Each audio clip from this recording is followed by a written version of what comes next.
It's fucking October already. October.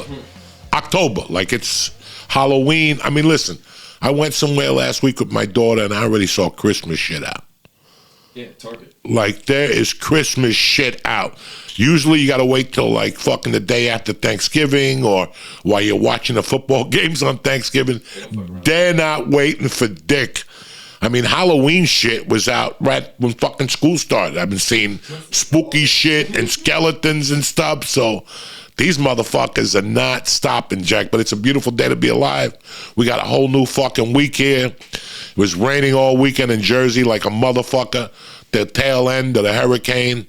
My heart goes out to all those people in Florida who are fucking swimming around canoes right now. What a fucking nightmare that is. Fort Myers is wiped out. I mean, the Florentines lost their fucking, they have like a pool little house where you hang out, where you're in the pool. What do they call it? It was a cabana.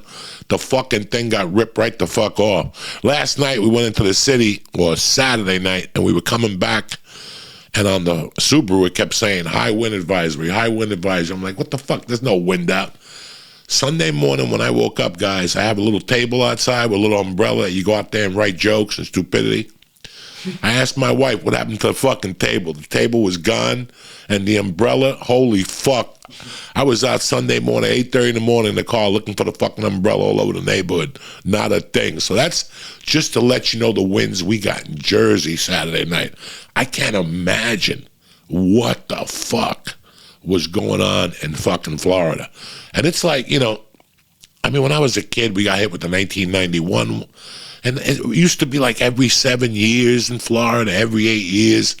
Now, it's like every fucking 4 years somebody's getting hit. It's either them, New Orleans, you know, fucking Georgia. It's, you know, I don't know what they're talking about with climate control and all this shit, but it doesn't take a genius to let you know. Yeah, it doesn't take a genius to let you know. Shit's changing, man.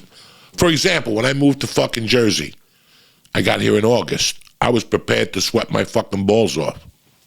Nothing. There was no fucking humidity. You know, when I was a kid living in Jersey, fucking once May started, once Memorial Day ended, you walked around this fucking town sweating. That's all you did.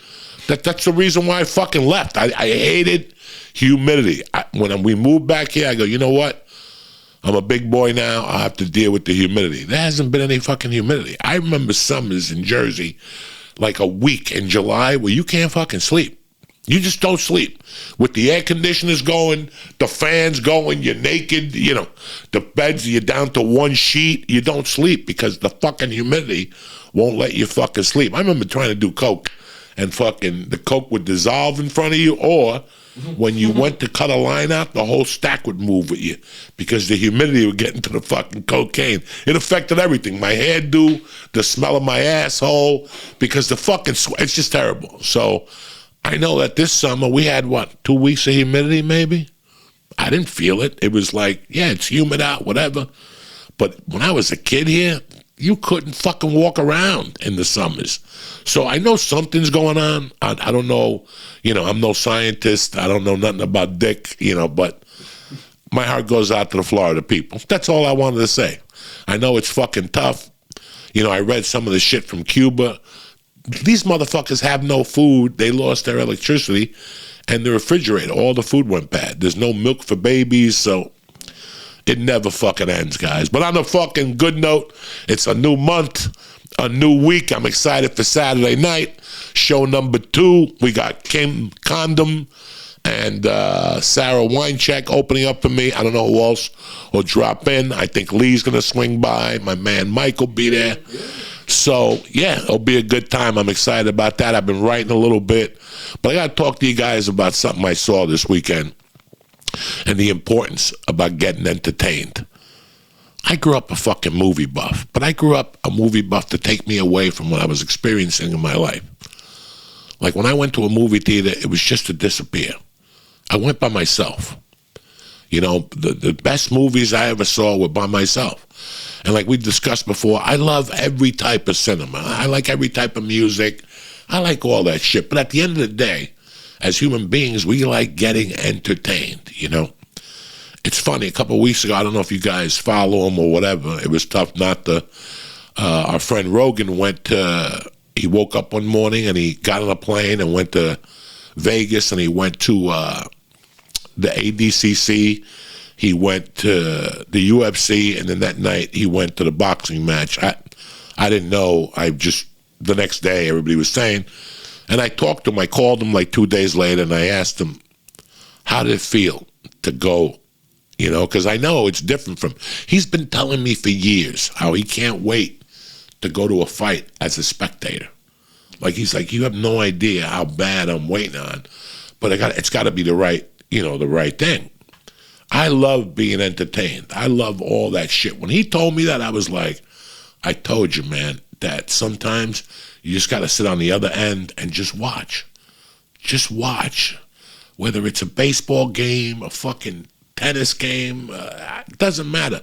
2 cockroaches wrestling, it doesn't matter. It takes you away from your reality, and it opens up your mind a lot of times. I know for me, like, if I see something different, I'm like, wow, that was not what I expected. It's not what I liked. I don't like it too much. But why did he do that? Why did she do that in the movie? Why? So all this shit, when I talked to him that day, it was like an experience, like for us, like for him. It was an experience. And I'll tell you what the problem is, that a guy like Joe can't go to a fucking movie theater because 4 people while he's watching a movie will come up to him in the fucking movie theater and go, excuse me, we don't want to bother you. The opening excuse me, we don't want to bother you, but we just wanted to say hello during the fucking movie. Whether it's a fight, a movie, a restaurant, it's very tough for that gentleman, for anybody. You know, when I go to the movies with Ari in the city, it's like, 2 guys will come over, hey man, what's going on? And I don't give a fuck. But think about it, it's tough to get entertained when people are bumping into you and shit and asking you fucking stupid questions or whatever. So that's why guys like Rogan, Bert Kreischer, you never see them anywhere, The last time I got entertained properly was 2019 when I went with Bill Burr and Josh and my wife to see Guns N' Roses at the Palladium. And it was fucking sensational. A little liquid IV to fuel the fucking Monday mornings, cocksucker. You never know. Whatever you ate over the weekend, mushrooms, edibles. I was just talking to my man Mike, and he's like, I want to eat 2 of those mushroom gummies with no edibles this time. I said, no. It's great, but let me tell you something. The other night, in my highness, I ate 5 of those fucking gummies and 4 fucking ABX edibles. Guys, I don't have to tell you what fucking planet I was on. You weren't listening.